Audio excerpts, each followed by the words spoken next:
revolution. Are we on the air? Yes, you are. Live from the studios in Barcelona, Spain. Please welcome. It's Slade Suter Live on Authenticity Radio. Thank you very much. Where the honesty is refreshing, phoniness out of style, and the only thing available on today's menu is the freedom to express who you truly are. That is what they do. This is Authenticity Radio. I said, Georgia.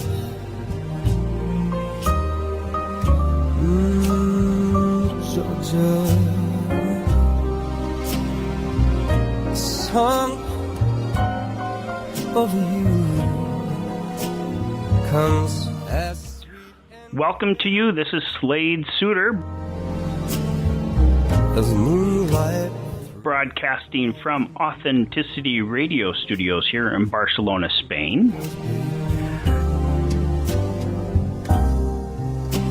Other arms reach out to me. Other eyes smile. Today, we're going to review and investigate 12 insights from the Celestine Prophecy books. And who better to do this than the author, James Redfield, who joins us on Authenticity Radio today. James, welcome to Authenticity Radio. Thanks. Glad to be with you. It is great to have you here. Well, I always like a chance to really talk about, in common language and with examples, the message of the books, because, I'm not making this up. I'm just describing a shift in consciousness that is happening out there already. And at this point, what is important for each of us to do is integrate these awakenings or insights into daily life. And so that's what's left to do, and it's fun to talk about. Well, that's exactly what we have on our venue today. When I read through your books, I was really inspired by how reachable each one of these spiritual insights were and how practical when you laid it out in the book. I said, oh, yeah, I understand that. It became very reachable for me. And what my hopes are today is by going through each one of the 12, and we'll divide it into 2 shows. We'll start with 6 today, and to go through and make it understandable and reachable for everyone, because I really believe that spirituality is us. We are spirituality. And it's kind of reachable. It's not out there. It's in here. Yeah, and I would even say that our brains are designed for this consciousness. Our souls yearn for it. That's why we're here. Everything seems incomplete in our lives until we reach for these kinds of awakenings and make that a part of our lives. And so it's very clear, I believe. And what that means is that we all can reach a clarity about how to do this. The only hard part is to actually change our reaction patterns to the world around us to reflect and keep us in this consciousness. So it's kind of like the habits that we have, becoming aware of those and making an active decision to do something about those habits. It's just a matter of if you want the good life, you want the hard life. Do you want a higher consciousness, or you want to stumble around in an obsolete consciousness? Do you want good karma or karma that sends you around in circles? So all of that's at stake, and what it requires is waking up in the morning and doing something different with your attitude toward life and toward all the things that challenge you every day. Now, James, you are not really an author. You're more of a reporter. I've heard you say before on an interview. Yes. My books, there's 7 or 8 years between some of these 4 books that make up the Celestine series. The reason for that is that I didn't want to talk about an insight unless I felt like it was really occurring already out there in the world. So, over the last 20 years, really, I've mapped out a progression in insight that sort of popular consciousness has moved through. Now, it doesn't mean we're all doing it or we've integrated it yet or anything, but it does mean that the insight itself, the awakening, has been experienced by a significant number of people in the world, to the point where you can say that the culture has moved through these insights, ending with the 12th insight that the book came out in 2011, just in time for the Mayan calendar. All this stuff fits together in a grand synchronicity of human progress, I think. But what's left, and this is all a clarity about spirituality, a clarity about life. That's simple. What's harder is to actually integrate it into the decisions and the attitudes that we carry in daily life. Mm-hmm. And there we begin, because it seems like so many of us, and myself very much included, we're struggling daily toward this concept of our essence, our authentic self. Yes. And so this is the first insight. And this is and here's the words that I was able to capture on it.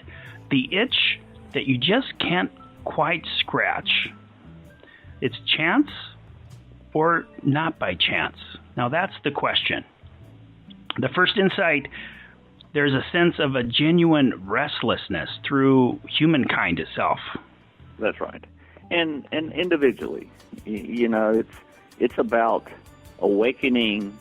It's about living the ordinary, waking up from this sort of ordinary, banal, even boring life of struggle to try to figure out how to make a living and deal with all the relationships and all these issues we all face in life, and not have it seem just kind of an ordinary, rational process. I mean, that's the old materialistic worldview that we're awakening from. And the way we awaken from it is to realize that each of us can step into a destiny, a sense of destiny, a sense that the world is set up for a greater self, that is us, to open up and blossom. And it's a very mysterious process that begins with, these becoming aware of these synchronicities, these mysterious coincidences. What Dr. Carl Jung called the perception of meaningful coincidence in one's life. In other words, the events are conspiring to wake you up and lure you into stepping into a flow of destiny in your life. That's the first insight.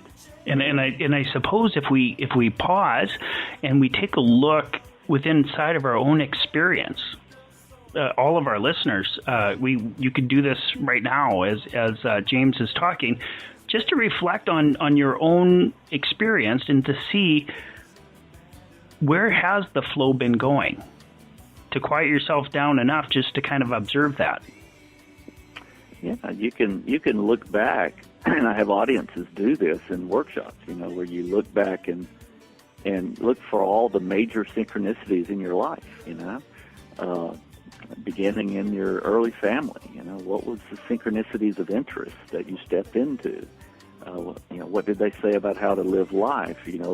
What synchronicities happened to move you into connection with the friends that you really liked? Why did you not like other friends and like this group? How did you move into a certain focus in your education? How'd you get your first job?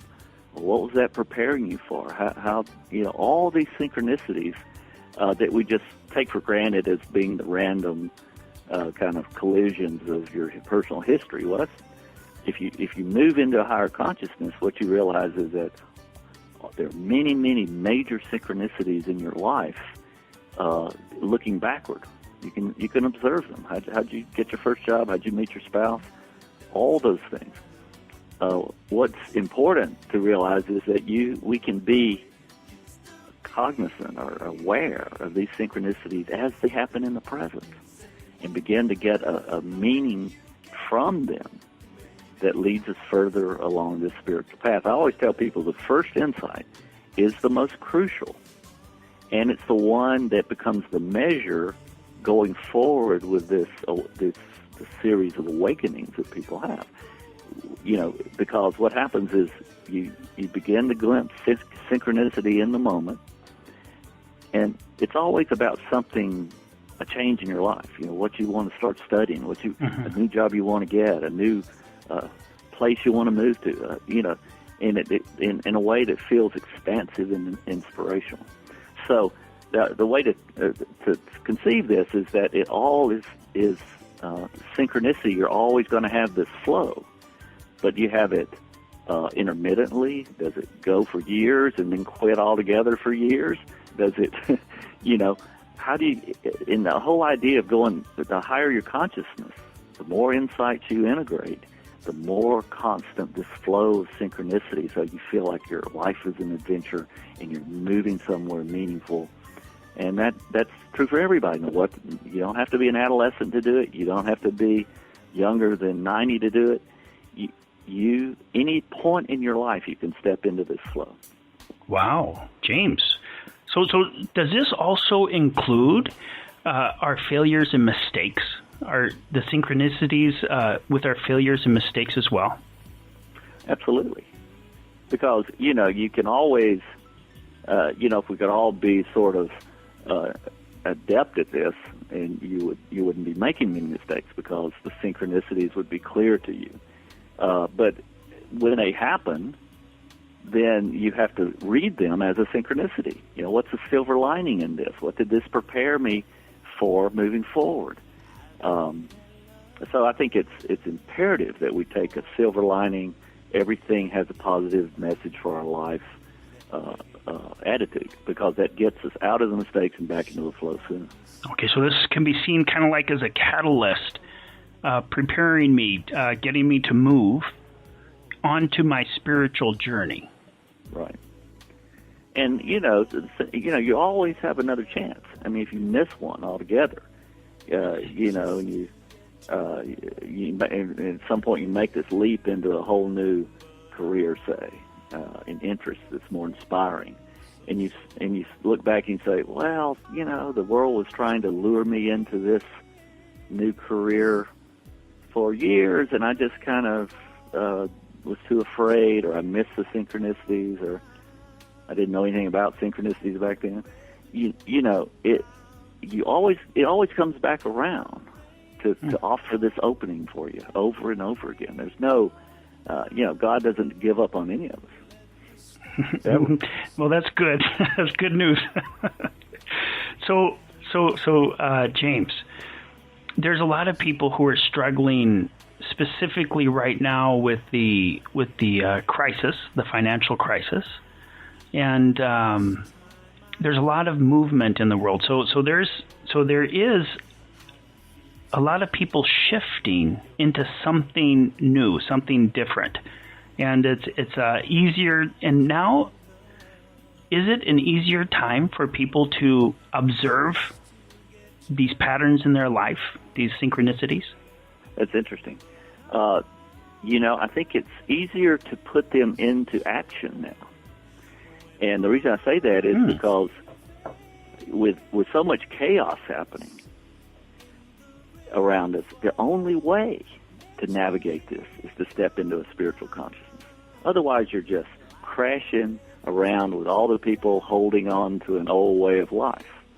And I don't mean to suggest that, all the human race is abandoning everything to move into some new order.